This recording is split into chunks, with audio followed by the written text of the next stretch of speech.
एक छोटे गांव में रानू, उसका पति और उसकी सास सभी साथ साथ रहते थे। रानू की सास बड़ी ही सख्त औरत थी।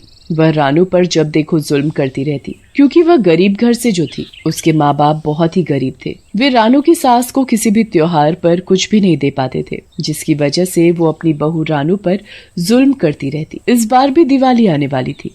दिवाली आने वाली है, सभी लोग नए नए कपड़े पहनते हैं, पटाखे चलाते हैं। मेरा भी मन करता है दिवाली मनाने का, पर मैं कभी दिवाली नहीं मना पाती। तभी रानू की सास गुस्से में आती है। पता है ना दिवाली आने वाली है, अपने माँ बाप से कह देना कि इस बार दिवाली पर कुछ न कुछ जरूर लेकर आए, कभी चले आए खाली हाथ हिलाते हुए। पर माँ जी, आपको तो पता ही है कि मेरे माँ पिताजी के पास जो कुछ था वो पहले ही आपको दे चुके हैं। अब उनके पास मुझे देने के लिए कुछ नहीं बचा। वो मुझे नहीं पता, उन्हें नहीं पता कि बेटी के घर कोई यूं ही खाली हाथ नहीं चलाता।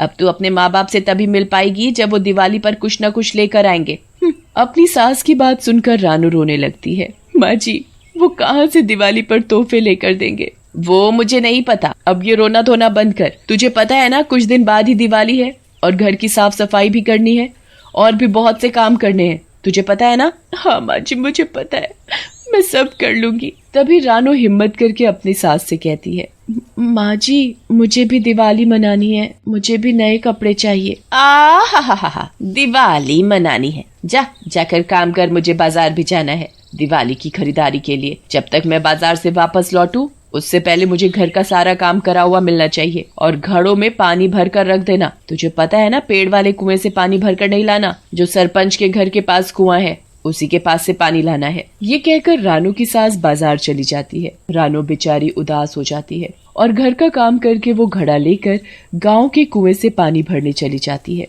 वो पूरे रास्ते यही सोचती जाती है, माँ पिताजी दिवाली पर मेरे लिए कहाँ से तोहफे लेकर देंगे? उनके पास पहले ही खुद के लिए कुछ भी नहीं है, ऐसे में वो मुझे कहाँ से ला कर देंगे? ये सब सोचते हुए जा रही थी। उसे पानी भरने के लिए देर भी हो रही थी। तभी वो पेड़ के पास से गुजरती है। बहुत देर हो चुकी है, अगर मैं जल्दी ही पानी लेकर घर नहीं पहुंची तो माँ जी बहुत गुस्सा होंगी। क्यों ना मैं इसी कुएं से पानी भर लूं? पर सभी कहते हैं कि इस कुएं में बहुत से भूतों का वास है। रानू को कुछ समझ नहीं आ रहा था कि वो क्या करे। उसे पानी भरकर घर जल्दी जाना था। यही सोचकर वो उसी कुएं से पानी भरने लगती है। जैसे ही वो घड़ा कुएं में डालकर भरने लगती है, तभी उसके हाथ से घड़ा छूटकर कुएं में गिर जाता है और वो रोने लगती है। मेरा मटका, हाय रे मेरा मटका, अब मैं बिना पानी के घर कैसे जाऊंगी? अगर मैं जल्दी घड़े में पानी भरकर घर नहीं गई तो माँ जी बहुत गुस्सा करेंगी। फिर वो कुएं से अपना घड़ा निकालने की कोशिश करने लगती है और साथ ही वो घड़े को पकड़ने की कोशिश में कह रही थी, आजा आजा आजा। रानू के 3 बार आजा आजा कहने के साथ उसका घड़ा अचानक से अपने आप ऊपर आ जाता है और उसके साथ उस कुएं में रह रहे भूत भी बाहर आ जाते हैं। रानू घड़े के बाहर आते ही खुश हो जाती है। अरे वाह, मेरा घड़ा ऊपर आ गया। अब मैं जल्दी से घड़े में पानी लेकर घर जाती हूँ। समय से घर नहीं पहुंची तो माँ पता नहीं मेरा क्या हाल करेंगी। पर रानू को क्या पता था कि उसके 3 बार आजा कहने के साथ ही उस कुएं में रह रहे भूत भी बाहर आ गए हैं। फिर जैसे ही रानू पानी से भरा घड़ा उठाकर अपने घर की ओर जाने लगती है तो सभी भूत भी रानू के पीछे पीछे चल देते हैं।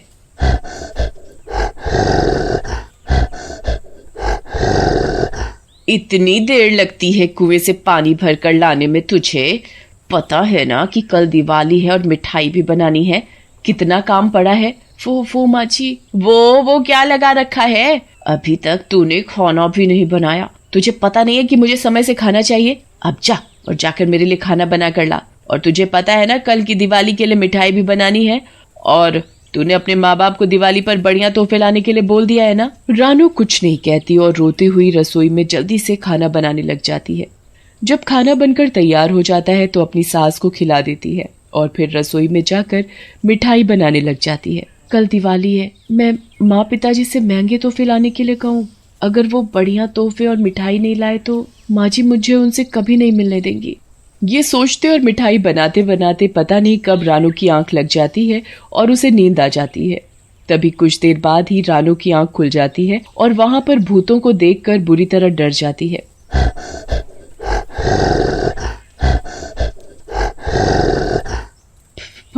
भूत? डरो नहीं, हम तुम्हें कुछ नहीं करेंगे। पर तुम तो भूत भूत हो और भूत तो किसी को नहीं छोड़ते। हम तुम्हें कुछ नहीं करेंगे क्योंकि हम अच्छे भूत हैं और तुमने हमें कुएं से आजाद भी कराया और अपने साथ हम सभी भूतों को ले आई। मैंने? कैसे?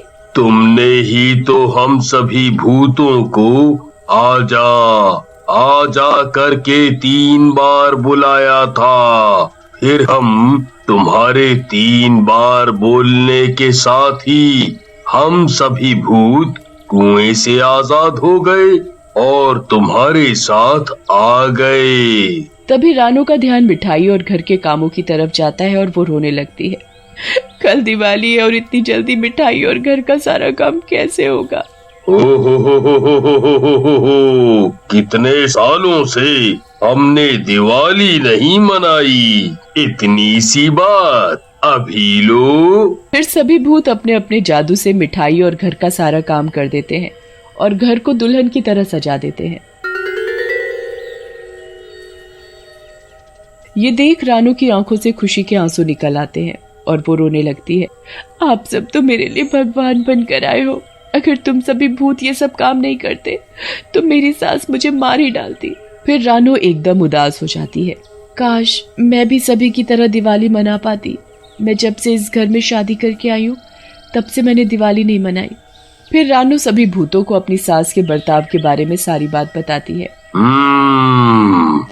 अच्छा तो ये बात है, अब हम सब आ गए हैं तो तुम्हें चिंता करने की कोई जरूरत नहीं। फिर भूत भी रानू को बताते हैं कि उन्होंने भी कई वर्षों से दिवाली नहीं मनाई।